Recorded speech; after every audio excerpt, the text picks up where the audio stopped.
বাইডেনের শাসনামলে ইউক্রেনকে দেয়া বিলিয়ন ডলার সহায়তার প্রতিদান চাইছেন মার্কিন প্রেসিডেন্ট ডোনাল্ড ট্রাম্প। গত কয়েক বছরে রাশিয়া ইউক্রেন যুদ্ধে জেলেনস্কি বাহিনীকে সহায়তা হিসাবে প্রায় ৩০০ বিলিয়ন মার্কিন ডলারের সামরিক সহায়তা করেছে যুক্তরাষ্ট্র।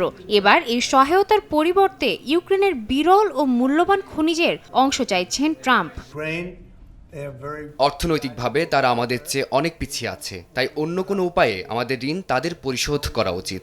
ইউক্রেনের সঙ্গে চুক্তির বিষয়ে ভাবছি, যাতে করে আমরা তাদেরকে যে আর্থিক সহায়তা দিচ্ছি তার সমপরিমাণ বিরল খনিজ পদার্থ ও অন্যান্য সম্পদ আমরা যেন পাই।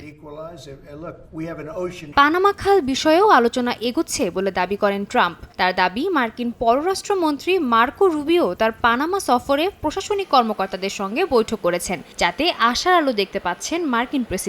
এ অবস্থায় পানামা খালের ওপর আর চীনের আধিপত্য থাকবে না বলেও মনে করেন তিনি। তবে বৈশ্বিক সহায়তা আটকাতে ট্রাম্পের মার্কিন সহায়তা সংস্থা ইউএসএইডের কার্যক্রম বন্ধের ঘোষণায় মোটেও খুশি নন ডেমোক্র্যাট সিনেটররা।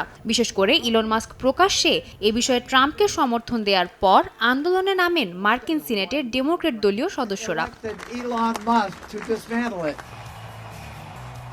যুক্তরাষ্ট্রের অর্থ মন্ত্রণালয়ে ইলন মাস্কের সম্পৃক্ততা নিয়েও অসন্তুষ্টি দেখা দিয়েছে প্রশাসনিক কর্মকর্তাদের মধ্যে। অর্থ মন্ত্রণালয়ের তথ্য ভাণ্ডারে ইলন মাস্কের কর্মকর্তাদের প্রবেশাধিকার দেয়ায় মন্ত্রণালয়ের বিরুদ্ধে মামলা দায়ের করেছে ফেডারেল ইউনিয়ন। এমনকি মাস্ক তার প্রবেশাধিকার কাজে লাগিয়ে বিভিন্ন প্রশাসনিক আদান প্রদানে বাধা সৃষ্টি করতে পারেন বলেও আশঙ্কা সংশ্লিষ্ট কর্মকর্তাদের। সাদিয়া তাসনিম, সময় সংবাদ।